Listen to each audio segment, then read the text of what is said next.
My name is Dr. Richard Harrison. I'm a neurosurgeon at the BayCare Clinic. I've been in Green Bay for approximately 20 years. Today I'd like to talk to you about one of the more common conditions and one of the more common surgeries that we perform. That's called a lumbar microdiscectomy.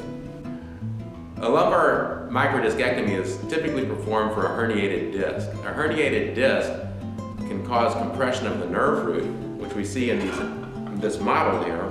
These are the yellow pieces of plastic symbolize the nerve root as it's coming out of the spine. Now, people that have lumbar radiculopathy will frequently start out with common low back pain. Most of us will have low back pain at some point in our life. About 85% of us will actually miss some activities or work because of low back pain. Most of the time it's not very serious, and most of the time it just requires minimal or no treatment, and then typically gets better. On occasion, the disc can bulge out from where it should be. The disc is a cushion that sits between the vertebra bones and provides space to allow the nerves to exit, and again absorb some of the shock of our daily living. Occasionally we'll get a weakness on the outside of that disc, and that'll allow the softer inner portion of the disc to escape from its normal confines and squirt backwards and then start displacing one of these nerves. And when that occurs, that causes a characteristic pain, numbness, and sometimes weakness. This diagram shows a depiction of a disc herniation. In this disc, the disc is pushing out from where it should be, out into the hole, or what we call the foramen, where the nerve exits. And you can see that the nerve is somewhat displaced. And that's where we get our dysfunction of the nerve root. Again, with pain, numbness, and sometimes weakness. When the low back pain does develop into a disc herniation, the patient develops a condition called a lumbar radiculopathy. That is where one of the nerves is being compressed.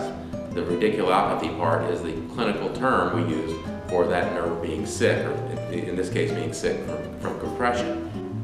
Most of the time when that occurs, we do relatively conservative measures to treat this. Sometimes we do just minimal activity, such as a very short period of rest and activity modification. Sometimes we add medications. The medications take various forms. Most commonly we'll start out with an anti-inflammatory medication such as Advil or Aleve or Naproxen or ibuprofen, or the generic names. These are obviously easily obtainable, and most people tolerate these medications without much problem. Occasionally we'll give a course of steroids that are taken by the mouth, and these are at a tapering dose and sometimes are fairly effective at alleviating a particular exacerbation of pain. Other times we'll use muscle relaxants, because sometimes these nerves being compressed will cause the muscles around the spine to be in tension, and they can develop spasm, and the spasm itself can cause severe pain. Other times we'll use a type of medicine that we call a neuromodulator. A common name is gabapentin or Neurontin, and that helps alleviate some of the pain transmission in the nerves themselves. An additional modality of treatment is an epidural steroid injection. These are somewhat controversial. I typically use them in my practice for somebody who has a severe exacerbation of pain or radiculopathy that we're not really able to control with some of the more conservative techniques such as manipulation or the medical treatments we talked about. With an epidural steroid injection, we have one of our consultants will actually introduce a needle under X-ray guidance into the spine just on the outside of the nerve sac, either through the back here or actually through one of the holes at the side where the nerve exits. They'll inject some of this long-acting steroid, which acts as an anti-inflammatory agent, which can help mediate the pain. The steroid injection itself does not actually cure the problem. In other words, it doesn't make the disc dissolve or regress, but it can provide pain relief while we're trying to give this some more time to avoid surgical treatment. When a person has been treating with their primary care provider and has failed to improve, usually after about 4 to 6 weeks of substantial pain, it's recommended they undergo further imaging. This would include an MRI scan, or possibly a CT scan, or possibly a test called a myelogram. The MRI is the most common test. It shows us very good detail of some of the tissues. There's also some advantages to having a test called a myelogram or a CT scan. We tailor the study order to the specific needs and the specific clinical situation for that patient. When patients have failed conservative treatment, as we talked about, then we would think about surgery. Surgery is done early or on an urgent basis in rare occasions. This is when a patient has a large disc herniation and they start having trouble with controlling of their bladder or sphincter function. If that occurs, then we proceed very aggressively. Now that's very uncommon. I've been in practice for more than 20 years and I've actually only dealt with a true syndrome like that twice. Another condition that was prompted us into prompt surgery is a progressive motor deficit. That means you're developing a weakness that's worsening. The most common thing we think about is a foot drop. That's where one cannot walk on their heels or their foot flops when they're walking. If that is progressive, frequently we would consider doing surgery fairly early in hopes of preventing that from becoming a permanent type condition. Most of the time, the decision for surgery is an elective type situation where the pain is continued, the numbness is continued, it's preventing somebody from going to work, it's preventing somebody from doing their activities of daily living, they can't take care of their kids, and so on. In those cases, then we would discuss the options for surgery.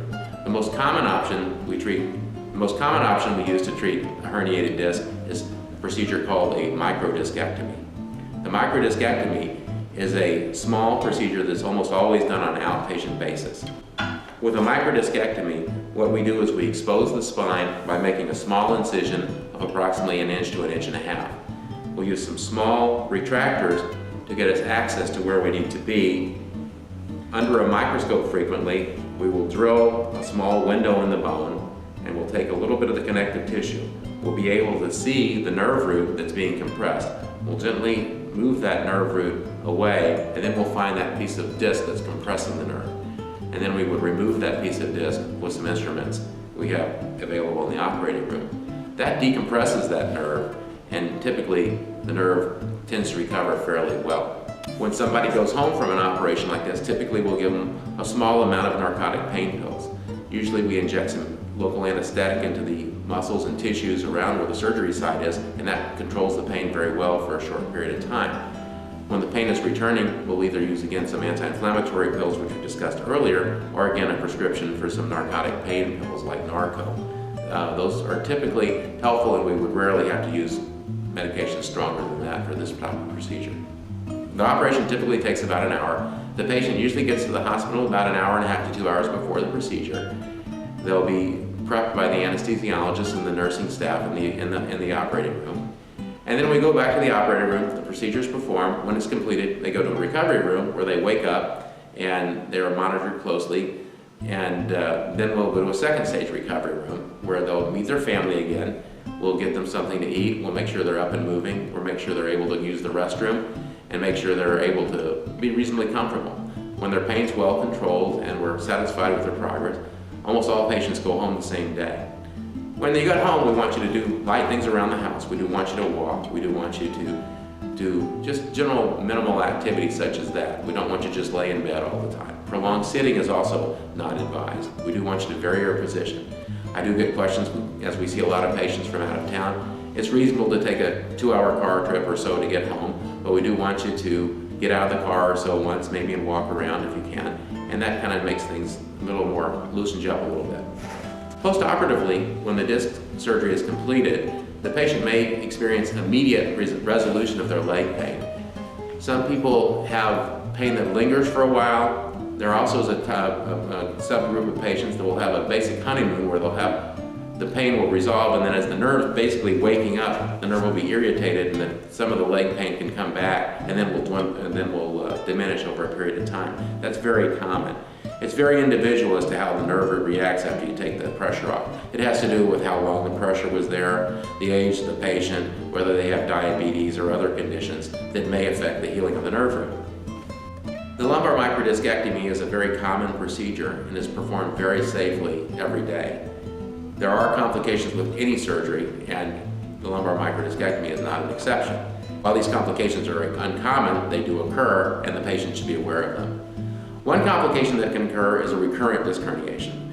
When we do the surgery, we do remove the disc, but there still is a weakness in that outer portion of the disc, and some of the residual disc can re-herniate. That happens in about 4 to 10% of the patients. When that occurs, that sometimes requires a repeat operation. So that is probably the most common complication of this type of surgery.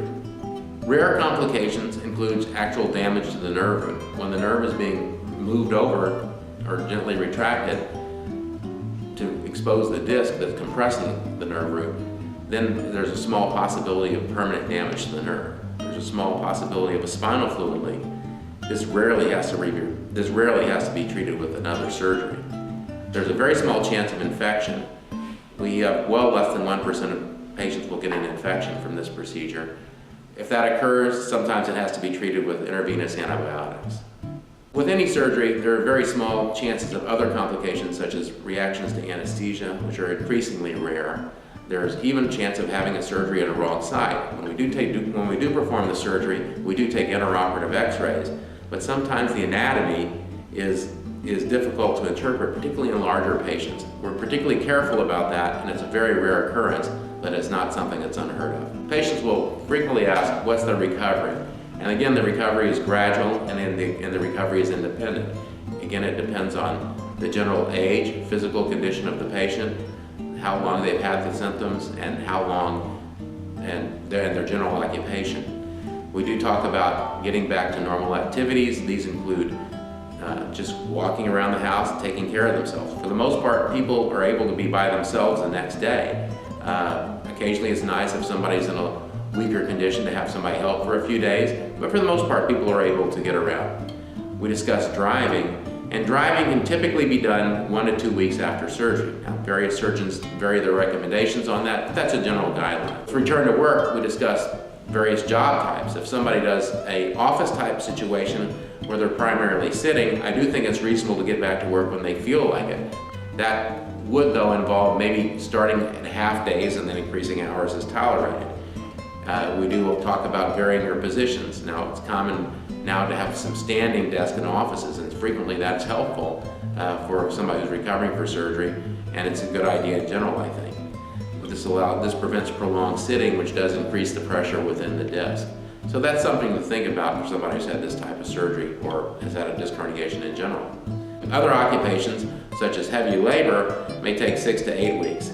On occasion, it takes somebody longer.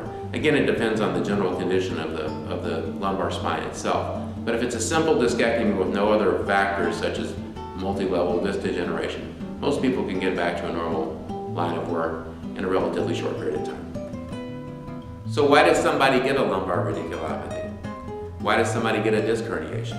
A lot of times we don't know. It's something that just happens. Sometimes you can just roll over in bed and a weakness in the disc just lets go and the inner portion of the disc squirts out and pinches your nerve. Sometimes it's from a sneeze. It can occur from a fall, it can occur from an automobile accident, but most of the time it's trivial trauma or nothing we can even remember.